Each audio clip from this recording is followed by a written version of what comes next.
पक्ष ये रखा आपके सामने, ये मतलब ये विचारकों का पक्ष। दुर्योधन एक बहुत अच्छा प्रशासक था, प्रशासन उसका बहुत गजब का था। कल मैंने आपको दिखाया 2 भाई नहीं रह सकते, उसके साथ 100 भाई मिलके काम कर रहे थे। इट शोज कि उसके बीच में अच्छा व्यवहार हो। दुर्योधन एक बहुत अच्छा शिष्य था, पर इनका शिष्य था बलराम जी का भी बहुत अच्छा शिष्य था, बहुत अच्छा भाई था, बहुत अच्छा सम्राट था, स्वाभिमानी भी था। मैं इसमें यदि गलत चीज देखूं तो यह है कि उसकी जो दिशा थी वो गड़बड़ थी। बहुत ध्यान से समझना। दिशा मतलब प्रज्ञा। ये प्रज्ञा को बिगाड़ने वाला यही था। कौन? इसके पिता धृतराष्ट्र। और उसमें आग में घी का काम किसने किया? शकुनि ने। अब मैं जो थॉट कहना चाह रहा हूं वो ये है, सामर्थ्य होना एक अलग चीज है और उस सामर्थ्य को दिशा ठीक मिले वो दूसरी चीज है। सच्चाई ये है कि अर्जुन से ज्यादा तेज कौन है?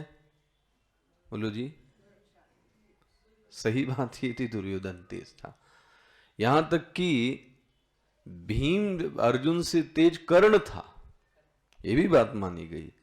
ये दोनों बहुत अच्छे योद्धा थे, डरते नहीं थे, कोई गलत काम नहीं किया था। इससे ज्यादा आपको बताऊं, जिसने अपने मन से बोल दिया वो एक अलग चीज है।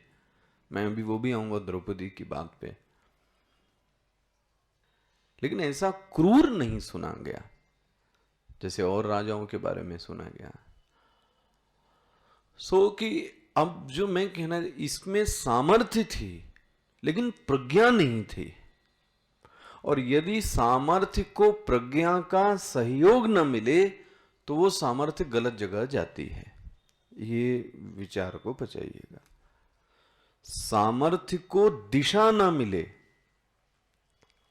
ठीक है, डायरेक्शन ना मिले, तो वो सामर्थ्य फिर क्या नहीं कर सकती? आप ही का नाश कर देगी। उदाहरण, खालिस्तान कमांडो फोर्स जो है ना, जरा इन पर देखना। आपको ध्यान हो कि खालिस्तान कमांडो फोर्स जो रही, तो वो तो हमारे आश्रम के बहुत पास में थी। स्वामी जी ने सिद्धबाड़ी इसमें आते रहते थे पंजाब में, तो वहां जो खालिस्तान कमांडो फोर्स में थे वो भारतीय सेना के सब अधिकारी थे। ठीक है, एक समय में वो अधिकारी थे और भारत देश के लिए उन्होंने युद्ध भी किया है। किससे? पाकिस्तान के विरुद्ध। ये कोई उसमें ऐसे लोग नहीं थे कि कहीं के 4 चोर हो जाएं और इकट्ठे हो जाएं खालिस्तान में, नहीं। लेकिन एक दिन उनको कुछ ऐसे लगने लगा कि ये भारत देश मेरा, ये तो मेरा यूज कर रहा है। देखो जी, भारत के लिए मर रहे थे, सामर्थ्य थी तभी तो युद्ध करते थे।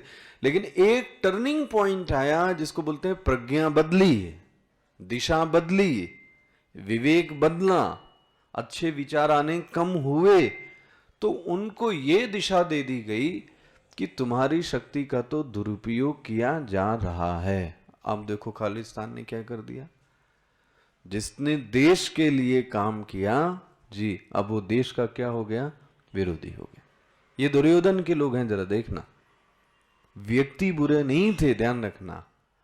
इनको जो दिशा दे दी गई, अगर यही चीज अभी आर्मी में ये रहते तो कितना काम कर सकते थे।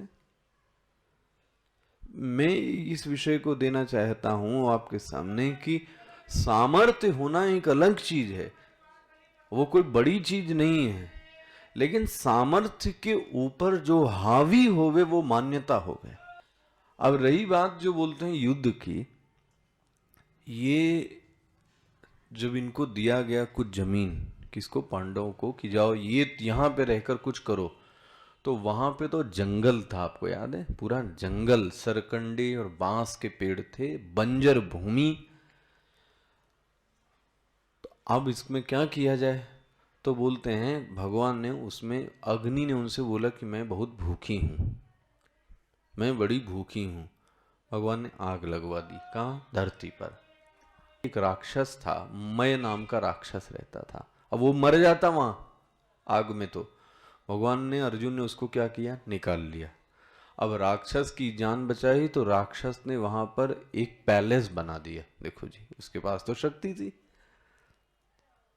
तो जो बन के महल तैयार किया वो किसने किया, मय नाम के राक्षस ने।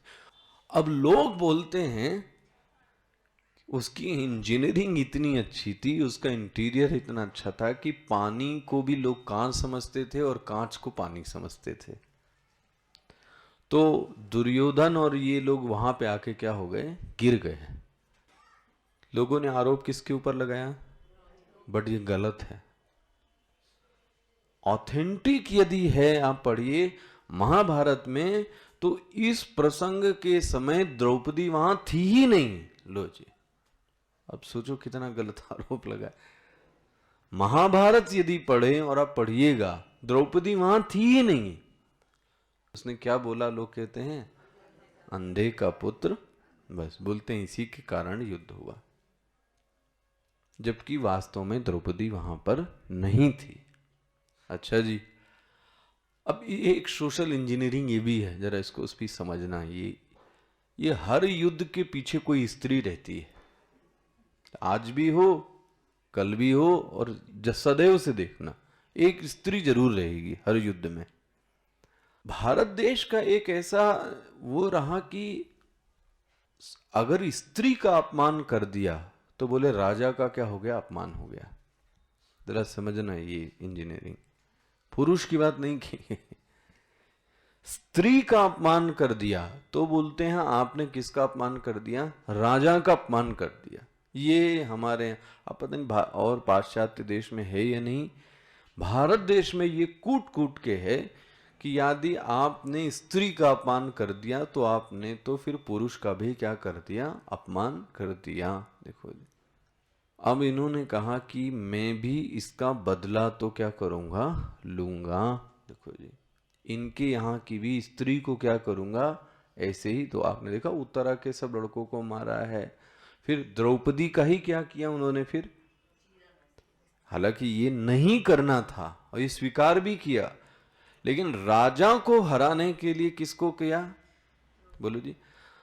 अब सब कॉन्सेप्ट मिलाना देखना आप, स्त्री को जब बोला जाता है तो क्या बोला जाता है, फर्स्ट।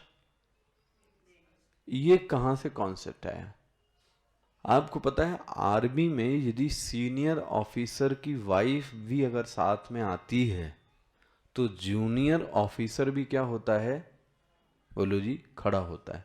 आपने देखा होगा यदि आप बीच में गए हो उनके कभी, मतलब स्त्री को इतनी इज्जत दी जाती है। अच्छा, इसी का उल्टा भी कर लो, जिससे इज्जत है उसी से अपमान भी है।